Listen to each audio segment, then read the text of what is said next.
রাধে রাধে। আজকে মাতৃ দিবস উপলক্ষে আপনাদেরকে হার্দিক শুভকামনায়। আজকে সকল মাতৃবৃন্দর চরণে এই দাসের শতকোটি প্রণাম জানাচ্ছি। আজকে মাতৃ দিবস কেন মানানো হয় এই উপলক্ষে আপনাদেরকে কিছু সংক্ষেপে তুলে ধরব। আপনারা ভিডিওটা সম্পূর্ণ শোনার চেষ্টা করবেন। আমাদের মাতা পিতা দুটো, এক মাতা পিতা এই শরীরের ধারণকারী, এই যে শরীর ধারণ করে যে এসেছি, কার জন্য এসেছি? মাতা পিতার কৃপা পূর্বক ফলে এই দেহটা ধারণ করেছি। কারণ মাতা পিতার কৃপার প্রভাবের ফলেই আমরা এই ধরাধামে এসেছি এবং তাকে কৃতজ্ঞতা জানানো এটা দরকার। কারণ ছোটবেলা থেকে আমাদেরকে লালন পালন করেছে, বড় করেছে, সব কিছুই ভাবে মল মূত্র ইত্যাদি আমাদেরকে শৈশবকালে সব পরিষ্কার পরিচ্ছন্ন করে এবং আমাদেরকে পরিপুষ্টভাবে সযত্ন সহকারে বড় করেছেন, অতি কষ্ট করে। সেই জন্য সকলের সন্তানদের কর্তব্য সকল মাতা পিতাকে সহানুভূতিশীল শ্রদ্ধাপূর্বক অভিনন্দন জানানো। কিন্তু তার সাথে সাথে আসল মাতা পিতা, যে জগৎ পিতা জগৎ মাতা আমাদের শ্রীকৃষ্ণ শ্রী রাধারানীকে ভুলে গেলে কিন্তু হবে না। কারণ জগতের মাতা পিতা আমাদের আসল শ্রীকৃষ্ণ রাধারানী। ভরত, জড় ভরতের কথা বলছি, উনি কিন্তু তার পিতা ছিল ঋষভদেব। ওই জন্মে কিন্তু তার পিতা ছিল ঋষভদেব। কিন্তু সেই জড় ভরত যখন গৃহ ত্যাগ করে গেলেন, গৃহ ত্যাগ করে ভগবানের পাওয়ার জন্য তপস্যা করলেন, কিন্তু এক হিরণের চিন্তা করতে করতে সে পরবর্তীকালে মৃত্যুর সময় করে হরিণ হয়েই জন্মগ্রহণ করলেন। গীতায় বলেছেন না, অন্তকালে চ মামেব শরণমুক্ত কালে এবারাম, অন্তিম সময়ে যে যেই রকমভাবে স্মরণ করবে পরবর্তী জন্মে সে সেই রকম দেহ ধারণ করে থাকবে। ভাগবত গীতায় হরিণের চিন্তা করলেন, সবসময় সে বনের মধ্যে একটা হরিণ দেখলেন যে বাঘের একটা হরিণী গর্ভ অবস্থায় ছিলেন এবং বাঘের গর্জনেতে সেই হরিণটা একটা বাচ্চাকে, শিশু শৈশবকে জন্ম দিলেন। পরিশেষে কী করলেন? সেই শৈশবটাকে দেখলেন যে কি করে লালন পালন হবে, তো ভরত কী করলেন? জঙ্গলে গিয়ে জঙ্গল থেকে সেই শৈশবকে নিয়ে এলেন, তাকে লালন পালন করতে লাগলেন। সবসময় খেয়াল রাখলেন যে কোথাও সিংহী, কোথায় বাঘ তাকে আক্রান্ত করবে, মেরে ফেলবে, তো আমি একে যত্ন করি। সকলকে সম্মান দিন, এ করুন, কিন্তু মনের আসক্তি যেন না হয়। সেই জন্য ভরত কী করলেন? অন্তিম সময়ে সেই হরিণীর চিন্তা করতে করতে দেহ ত্যাগ করলেন এবং হরিণ হয়ে জন্মগ্রহণ করলেন। তখন সে কী করলেন? যে হরিণ হয়ে জন্মগ্রহণ করলেন, তো তখন তার মাতা কে হলো? সেই হরিণী হয়ে গেল। তো তাহলে এক জন্মের মাতা পিতা পরবর্তী জন্মে কিন্তু আলাদা মাতা পিতা হয়ে যাবে। তাহলে সেই মাতা পিতা কিন্তু থাকবে না, কিন্তু সদাই থাকবে কে? আমাদের ভগবান শ্রীকৃষ্ণ, ঈশ্বর পরম কৃষ্ণ সচ্চিদানন্দ বিগ্রহ, অনাদির আদি গোবিন্দ সর্বকারণের কারণাম। উনিই থাকবেন অনাদি হয়ে সর্বদাই, আমাদেরকে ছেড়ে কোথাও যাবেন না। অহো আত্মা গুড়া কেশা সর্বভূত আশ্রয়স্থিতা, অহম আদিশ্চ মধ্যশ্চ ভূত আত্মা অন্ত এবচ। ভাগবত গীতায় বলছেন উনি সর্বদাই সকল জীবের মধ্যে অহ আত্মা গুড়াকেশ হয়ে শ্রীকৃষ্ণ সকল হৃদয়েতে বিরাজমান হয়ে থাকেন, কাউকে ছেড়ে কোথাও যান না।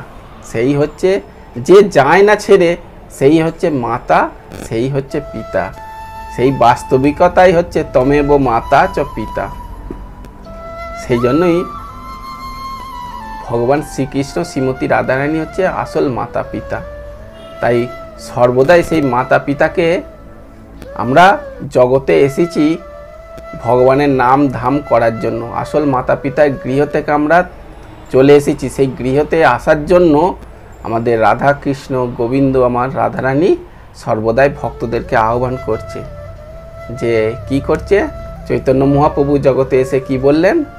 যে হে জগৎকুল, জগৎ জীব, শুধু ভগবানের নাম করতে, হরে নামইব হরে নামইব হরে নামইব কেবলম কলেও নাস্তেব নাস্তেব নাস্তেব গতির অন্যথা। কলিযুগে হরিনাম ছাড়া কোনো গতি নাই, গতি নাই, গতি নাই।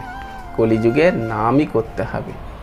বাস্তবে দেখুন সব কিছু টাকা অর্থ দিয়ে সব লেনা দেনা হয়, সব কিছু চাই। ভগবান বলে থাকেন আমাকে ধন সম্পত্তি গাড়ি বাংলা সব কিছু দাও, উনি চান না। উনি বলেন আমাকে খালি ভগবানের নাম দান করতে।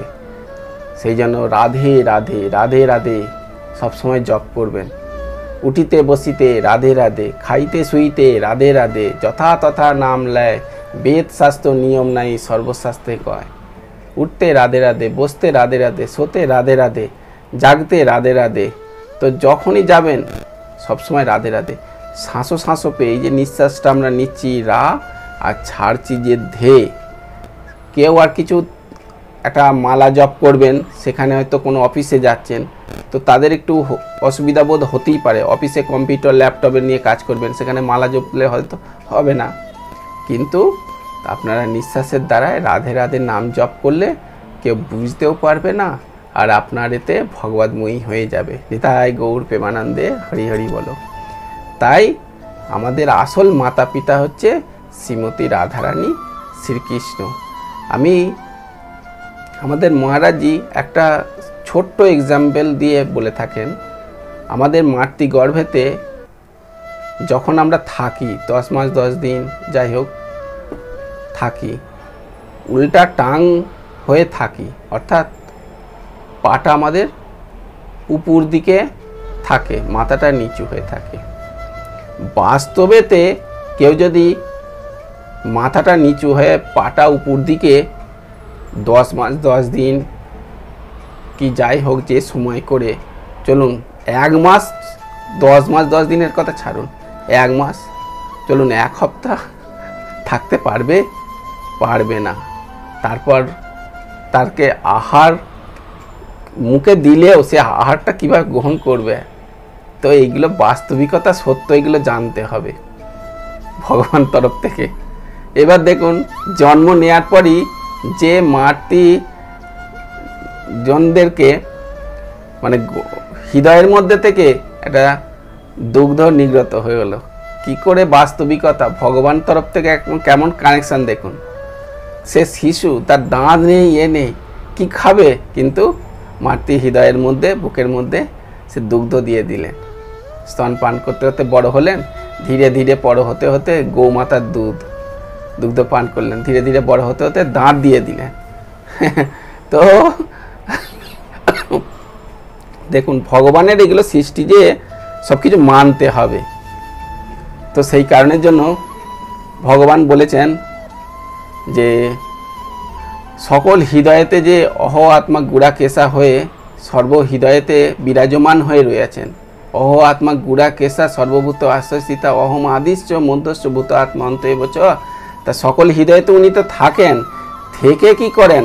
কর্ম করে উনি কি করছেন সেটা নোট করে থাকেন, কিছু বলেন না। কেন বলেন না? কারণ আমাদের স্বাধীনতা দিয়ে রেখেছেন ভগবান শ্রীকৃষ্ণ। সেই জন্য সন্ত মহাপুরুষ শাস্ত্রবেদ কি বলে থাকেন? সর্বদাই সৎকর্ম, সৎ আহার, সৎ বিচার এবং সৎ চিন্তন করে ভগবতের নাম ধাম করে এই জগৎ ছেড়ে আমাদের আসল মাতা পিতার কাছে যেন আমরা পৌঁছাতে পারি, তবেই বাস্তবিকতা আমাদের মাতৃ দিবসটা পালন হবে। ঠিক আছে? প্রেম সে কহ রাধা রানী কি জয়। রাধে রাধে রাধে রাধে।